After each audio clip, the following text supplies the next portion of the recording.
Bismillahirrahmanirrahim. Assalamualaikum warahmatullahi wabarakatuh. Perkenalkan, nama saya Habibah Mutmainah dengan NIM 1197020039 dari kelas Biologi 4A.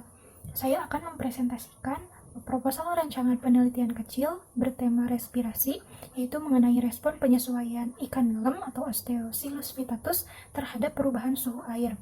Video ini saya buat untuk memenuhi tugas praktikum fisiologi hewan yang diampu oleh Ibu Rizda Albaulfa MSI. Baik, di bagian pendahuluan, yang pertama ada latar belakang. Ikan termasuk ke dalam jenis hewan poikilotermik atau hewan ektoterm, yaitu memiliki suhu tubuh yang dipengaruhi oleh suhu lingkungannya.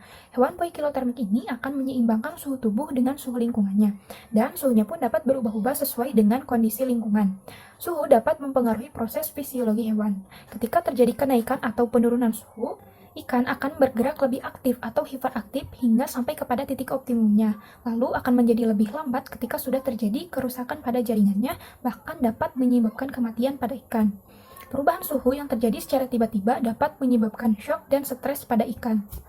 Perubahan suhu lingkungan sangat berpengaruh terhadap proses respirasi ikan. Respirasi terbagi menjadi dua, yaitu respirasi internal dan respirasi eksternal. Respirasi internal terjadi di dalam tubuh ikan, di mana terjadi pertukaran oksigen dari dalam tubuh dengan karbon dioksida dari luar. Kemudian respirasi eksternal merupakan respirasi yang dipengaruhi oleh beberapa faktor lingkungan, yaitu seperti tekanan parsial oksigen, suhu, dan salinitas. Semakin tinggi tekanan oksigen di dalam air, maka semakin tinggi pula kelarutan oksigennya. Semakin tinggi suhu suatu air, maka semakin rendah kelarutan oksigennya, dan semakin tinggi salinitas atau kadar garam dalam air, maka semakin rendah kelarutan oksigennya.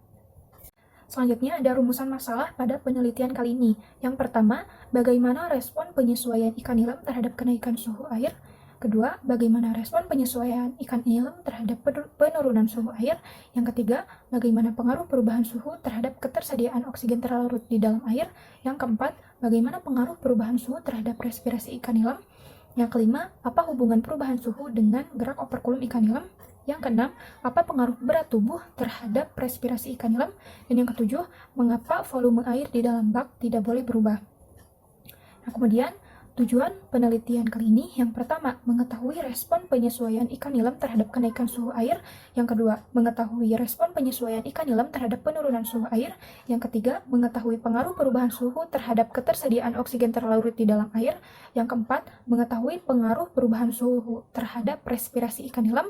Yang kelima, mengetahui hubungan perubahan suhu dengan gerak operkulum ikan nilem. Yang keenam, mengetahui pengaruh berat tubuh terhadap respirasi ikan nilem. Dan yang ketujuh, mengetahui alasan volume air di dalam bak tidak boleh berubah. Tinjauan pustaka. Ikan nilem merupakan salah satu hewan yang termasuk ke dalam kelompok vertebrata atau hewan bertulang belakang yang hidup di air tawar. Ikan nilem ini merupakan ikan endemik dari Indonesia yang biasanya hidup di rawa-rawa ataupun sungai dan termasuk hewan omnivora yang biasanya memakan ganggang ataupun lumut. Menurut Saanin tahun 1968, klasifikasi ikan nilem yaitu termasuk ke dalam kingdom Animalia, filum Chordata, kelas Actinopterygii, ordo Cypriniformes, family Cyprinidae, genus Osteosilus, dan spesies Osteosilus vittatus. Selanjutnya, ikan nilem memiliki bentuk badan yang mirip dengan ikan mas, tetapi badannya lebih memanjang dengan sirip punggung yang lebih panjang pula. Memiliki kepala yang kecil dengan sudut mulut yang dilengkapi dua peraba. Ikan nila memiliki sepasang sirip dada, sepasang sirip perut, sirip dubur, sirip punggung, dan sirip ekor. Tipe sisiknya berupa sikloid, yaitu memiliki garis-garis melingkar dan garis radier, dan memiliki tipe ekor homocat. Selanjutnya, respirasi ikan nila dilakukan melalui 4 pasang kantong insang yang terletak di bawah operkulum. Ketika bernafas, operkulum ikan akan menutup.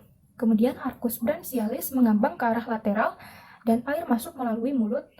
Kemudian mulut menutup dan arcus branchialis berkontraksi sehingga menyebabkan operkulum terbuka kembali.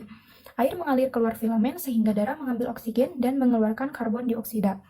Insang ikan nilem terdiri dari 4 ruang di setiap ruangnya dan terdiri dari 2 filamen insang yang tipis. Operkulum berfungsi sebagai pelindung insang saat udara masuk agar tidak terjadi percampuran dengan air yang berfungsi sebagai pengikat oksigen. Pada insang pun terjadi penyaringan oksigen yang nantinya akan diedarkan oleh kapiler darah ke seluruh tubuh ikan. Kemampuan ikan dalam menggunakan oksigen tergantung dari toleransi ikan tersebut terhadap perubahan suhu, pH, maupun konsentrasi CO2. Konsumsi oksigen suatu ikan pun dipengaruhi faktor lain seperti bobot tubuh. Semakin berat bobot tubuh ikan, maka semakin banyak pula konsumsi oksigennya. Kemudian semakin banyak konsumsi oksigennya, maka semakin besar pula laju metabolisme ikan tersebut. Selanjutnya ada metodologi. Yang pertama, waktu dan tempat. Penelitian ini akan dilaksanakan antara bulan Mei hingga Juni dengan hari atau tanggal dan waktu yang belum dapat dipastikan. Kemudian untuk tempatnya akan dilaksanakan di rumah di daerah Majalaya, Bandung, Jawa Barat. Yang kedua, alat dan bahan yang dibutuhkan pada penelitian ini yaitu bak plastik berwarna transparan, spidol, stopwatch, termometer, timbangan digital, kompor, panci, es batu, dan hewan uji yaitu ikan nilem. Nah, kemudian cara kerja. Yang pertama, cara kerja untuk kenaikan suhu yaitu dengan memanaskan air di dalam panci, kemudian isi bak plastik dengan air keran sehingga air tersebut cukup untuk ikan bergerak dengan nyaman. Tandai tinggi air di luar bak plastik dengan spidol. Timbang berat ikan nilem, masukkan ke dalam bak berisi air tadi, dan setelah ikan nampak tenang, ukur suhu air dengan termometer. Lalu, hitung gerak operkulum selama 1 menit dan lakukan pengulangan sebanyak 3 kali dan dijadikan data kontrol. Naikkan suhu kontrol dengan interval 5 derajat Celcius, tuangkan air panas yang telah disiapkan ke dalam bak plastik tanpa mengurangi ataupun menambah volume air di dalam bak tersebut. Setelah mencapai suhu yang diinginkan, hitung gerak operkulum ikan selama 1 menit dengan 3 kali pengulangan. Kenaikan suhu dihentikan setelah mencapai suhu kritis tertinggi di mana ikan akan nampak kolera. Untuk cara kerja penurunan suhu dilakukan sama seperti kenaikan suhu yang tadi, namun perbedaannya di penurunan suhu ini menggunakan air es, sedangkan di kenaikan suhu yang tadi menggunakan air panas. Berikut merupakan daftar referensi yang digunakan dalam pembuatan rancangan penelitian kecil ini. Mungkin sekian yang dapat saya sampaikan. Mohon maaf atas segala kekurangan. Wabillahi taufiq wal hidayah. Wassalamualaikum warahmatullahi wabarakatuh.